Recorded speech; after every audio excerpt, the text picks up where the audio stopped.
ସାଙ୍ଗମାନେ, ଯେତେବେଳେ ରାବଣ ମୃତ୍ୟୁ ନିକଟତର ହୋଇଥିଲା, ରାମ ଲକ୍ଷ୍ମଣଙ୍କୁ ତାଙ୍କ ପାଖକୁ ପଠାଇଥିଲେ, ଯାହାଦ୍ୱାରା ସେ ତାଙ୍କଠାରୁ ଜୀବନର ଜ୍ଞାନ ଶିଖିପାରିବେ।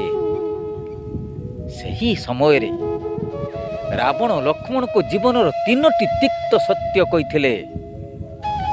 ପ୍ରଥମତଃ, ଶୁଭସ୍ୟ ଶୀଘ୍ରମ୍, ଭଲ କାମ ଯଥା ଶୀଘ୍ର ହେବା ଉଚିତ ଏବଂ ଖରାପ କାମ ଯଥା ସମ୍ଭବ ସ୍ଥଗିତ ରଖିବା ଉଚିତ।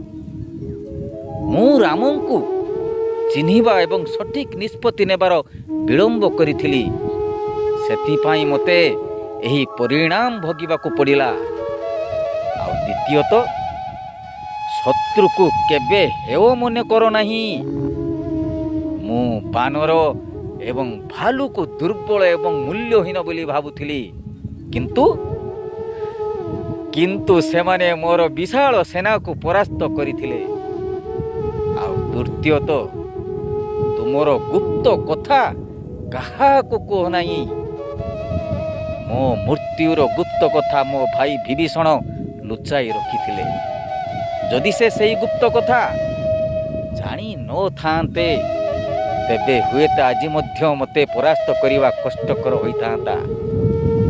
ସାଙ୍ଗମାନେ, ଠିକ୍ କହିଲି ନା? ଜୟ ଜଗନ୍ନାଥ।